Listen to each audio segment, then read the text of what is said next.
Hey guys, welcome back to the channel. My name is Christian Smith and welcome to this series that we're diving into the book of Daniel. Today we're looking at Daniel chapter 2, and this chapter in particular really had a massive impact on my life. It began to cause me to think as a former atheist that I might actually be able to trust the Bible, to be able to trust God. And that's what we're diving in today. Can God be trusted? So, let's dive in.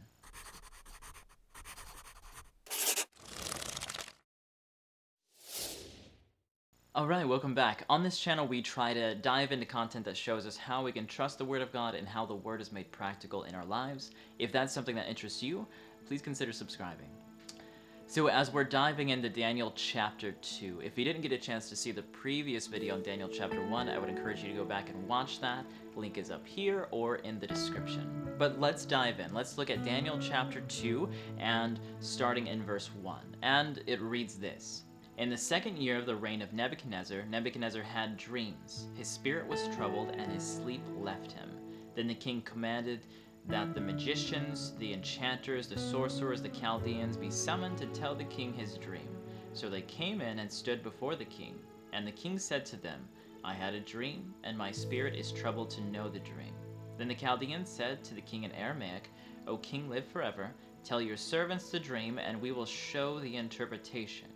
The king answered and said to the Chaldeans, The word from me is firm. If you do not make known to me the dream and its interpretation, you shall be torn limb from limb, and your houses shall be laid in ruins. But if you show the dream and its interpretation, you shall receive from me gifts, rewards, and great honor. So as we come into the scene here, we're in the time period of Babylon. It was a world-ruling kingdom, and King Nebuchadnezzar, well, he's the king. He inquires of his wise men to help guide him in his decision-making. These were people that claimed to follow or know the gods, so to say. And so the astrologers, they would look up at the stars and tell the future from that, supposedly. Chaldeans, they would cut open animal intestines and somehow tell the future from that. Kind of interesting. You know, the magicians would do their sorcery, all these different things, and they claim to know what was to take place. So, King Nebuchadnezzar has this dream. He realizes it has great importance. And so he calls the magicians, the astrologers, all his wise men, and he sits them before him, and he says, Look, I had a dream last night. I need you to tell me what I dreamed, because I don't quite remember it, and I need you to tell me what it means. Well, the wise men, they could come up with some good tales, but they wouldn't be able to tell him what he dreamed last night. And so they begin to seek time. They tell him, well, tell us what you dreamed last night, and then we'll give you the interpretation. But the king starts to see, well, if you guys know the gods, if you guys know the future, then you should be able to tell me the dream and what it means. So they go back and forth, and I would encourage you to read through the whole chapter. It shows this dialogue back and forth, and finally the king is starting to say, look, if you don't tell me what the dream is, all of you are going to die. All the wise men of Babylon are going to be taken out because, well, if you can't tell me the dream, for the king it would seem as though they've been lying to him. They didn't really know the gods, so to speak. So they go back and forth. The wise men say, look, nobody can tell you what you dreamed last night. That's an impossibility. No human can do that. So the king gets furious. He puts a command out to destroy all of the wise men of Babylon. Wow, it's pretty intense, isn't it?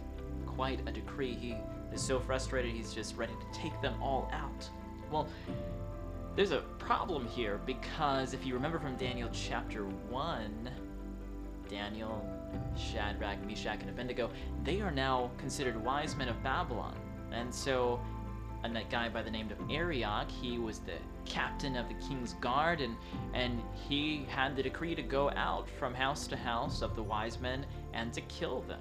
And so that included the door of Daniel and his friends. Now they found themselves in a life or death situation. What do you do in that kind of scenario? Well, it wasn't hard for them to know what to do. Daniel asked for time that he might pray to the God of heaven about what the dream might mean. And so the king wanted to know what his dream was ultimately, and so he gave them some time. And Daniel, Shadrach, Meshach, and Abednego, they came together and they began to pray. They began to seek for God, as the text says, they began to seek the mercies of heaven. As Daniel went to sleep, and he slept peacefully that night, even though his life was on the line, well, something incredible happened. God gave him the same dream that he had given to King Nebuchadnezzar. And so now Daniel was ready to tell the king what he dreamed and what it meant. What's amazing is this dream has impact all the way down into our day. He goes before the king and he begins to describe to him what he had dreamed. And imagine if you were King Nebuchadnezzar at that meeting and you could kind of remember pieces from your dream, but it just was a little bit foggy, and someone begins to tell you what you dreamed that night, and it vividly comes back in complete clarity. That's a pretty incredible experience, isn't it? The dream was this. It was of an image, and this image had a head of gold, chest and arms of silver, belly and thighs of brass, legs of iron, feet of iron and clay. As there's this image set up, well, there's a stone that's cut out without hands, and it hits the image, destroys it into pieces, becomes a mountain that fills the whole earth. Alright, so we've talked about the dream. Now we're going to dive into what it actually means. And a huge shout out to Charlotte Myers, who is the artist behind this artwork, an idea of what the image may have looked like, with the head of gold, chest and arms of silver, belly and thighs of brass, legs of iron, and feet of iron and clay. So we're going to dive in. What does the Bible have to say about what this image, what this dream actually means? So let's dive into the text. We're going to look at verse 36 here. As Daniel is sharing the dream, it says, "This is the dream. Now we will tell the interpretation before the king." Verse 37, "You, O king, are a king of kings, for the God of heaven has given you a kingdom, power, strength, and glory. And wherever the children of men dwell, or the beasts of the field, and the birds of the heaven, he has given them into your hand, and has made you ruler over them all. You are this head of gold." The Bible is clear, right? And so the interpretation here is that the head of gold represents Nebuchadnezzar, as he is the king of Babylon. As we go down these metals, it's going to make it very specific that each metal here represents a kingdom. So let's mark that down. The head of gold represents Babylon. And Babylon ruled from 605 to 538 BC. So the head of gold represents the kingdom of Babylon. Makes sense, right? As we go down a little bit further to the next verse, in verse 39, it says, "But after you shall arise another kingdom inferior to yours, then another, a third kingdom of bronze, which shall bear rule over all the earth." Now, if you had told anyone in Babylon that an inferior kingdom was going to overtake them, they would have thought you were crazy. The walls were so wide and tall, they were impenetrable. River Euphrates went right through the midst of it, and they had a 20-year food supply. I mean, they were not worried. This was a world-ruling kingdom. Nevertheless, God said an inferior kingdom would overtake them. That's exactly what happened. One night, as Babylon was partying, they weren't worried. Cyrus and his army diverted the river Euphrates, went right through the gates, and overtook Babylon. So the kingdom that came next in history after Babylon was the Medes and the Persians, or Medo-Persia. And they ruled from 538 to 331 BC. But notice it didn't stop there. It said after they rose, a third kingdom of bronze would come and would bear rule over all the earth. This is very fascinating because after Medo-Persia came the kingdom of Greece. And Alexander the Great is known to have conquered the world faster than anyone else in a mere 10 years, even though he was so young. And so we have the belly and thighs of brass, or the kingdom of Greece. And Greece ruled from 331 to 168 BC. So as you can see, we have a succession of kingdoms taking place, and we've brought up to the billion thighs of brass, or the kingdom of Greece. What would come next? Let's look at verse 40, and it says this: "And the fourth kingdom shall be as strong as iron, inasmuch as iron breaks in pieces and shatters everything, and like iron that crushes that kingdom will break in pieces and crush all others." This would be a fierce kingdom that would destroy and crush everything, and we know it from history and from the Bible as the kingdom of Rome.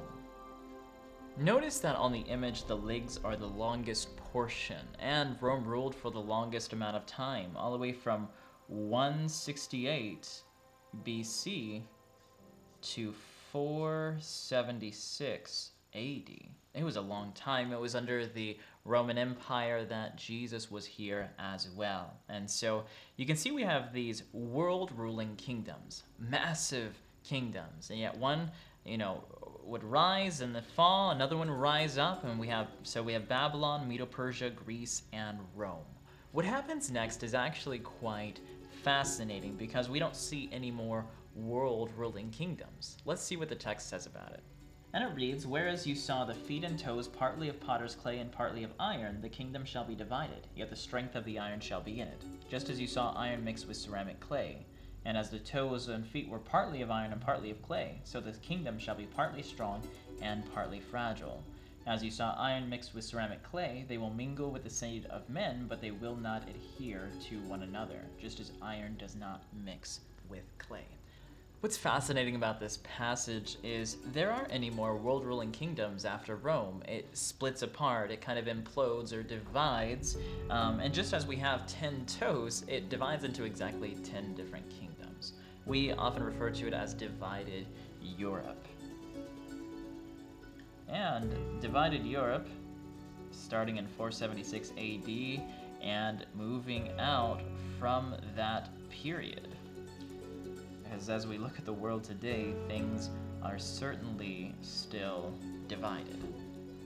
So this really begins to show us that God can be trusted, that the Bible can be trusted, because there's no human that could predict the rise and fall of all of these kingdoms. Clear back in the time of Babylon, these details were given. From, Babylon to Medo-Persia, Greece, Rome, divided Europe. And what's fascinating, as the Bible had noted that they would mingle with the seed of men, but they wouldn't adhere to one another. It's fascinating because the Queen of England at the time was regarded as the mother of Europe because they intermarried all these divided nations to try to reunite it. But it's noted as one of the bloodiest times in that history because they just tore each other apart. It became even more divided, just as the Bible had said, just as God had shown us before it took place. As incredible as this is, it's not the end of the prophecy. Let's look at verse 44.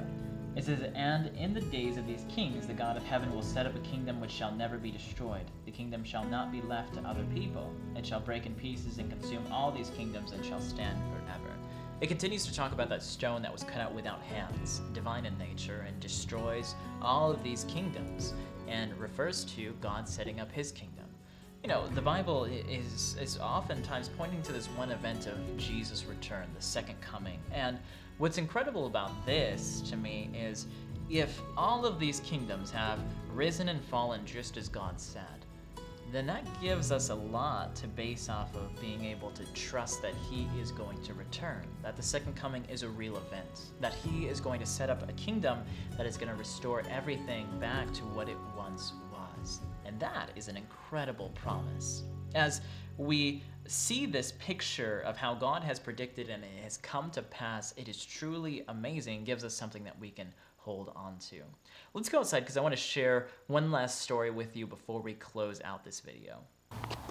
So this story I wanted to share with you is about a guy named Franz Hasel. He was drafted under Hitler, and it wasn't a place he wanted to be in. In fact, the first thing that he did was he took a piece of wood and he carved it into what looked like a weapon, and that's what he carried. No one had any clue until the end of the war. Pretty crazy. But one day his generals were asking him what he thought about the war, and he knew Daniel chapter 2. He knew that divided Europe would never reunite again. But he also didn't want to be on Hitler's hit list either. And so he thought about it, he prayed about it, and he asked if the meeting would be unofficial. And they said fine. And so he began to go through Daniel chapter 2 with his superiors. He began to go from kingdom to kingdom, Babylon, Medo-Persia, Greece, Rome, divided Europe, and showed that just as God had said, every kingdom had risen and fallen just as the Bible stated. And if God was accurate in all of those, well, divided Europe, it couldn't reunite. The same thing. And so Hitler had to be wrong. As a result, they began to store up food and fuel because his superiors believed the text. They believed what he was saying. They checked with historians to confirm all the dates. And when Hitler fell, they were one of the only units that were able to escape a very intense situation. So what is the practical takeaway from this is that we can trust the Bible. We can know that what God has said is true, and He will continue to lead and guide us. And if all of these kingdoms have risen and fallen just as God has said, that means that He's also coming back for His people. We can trust that He's going to return again. I don't know about you, but that is encouraging to me. That was a message that changed my life and began to make me feel like maybe there was something to this book, something to the Bible that I could actually trust, actually hold on to. And it has not disappointed, has changed my life in so many ways, and I know it'll change yours as well.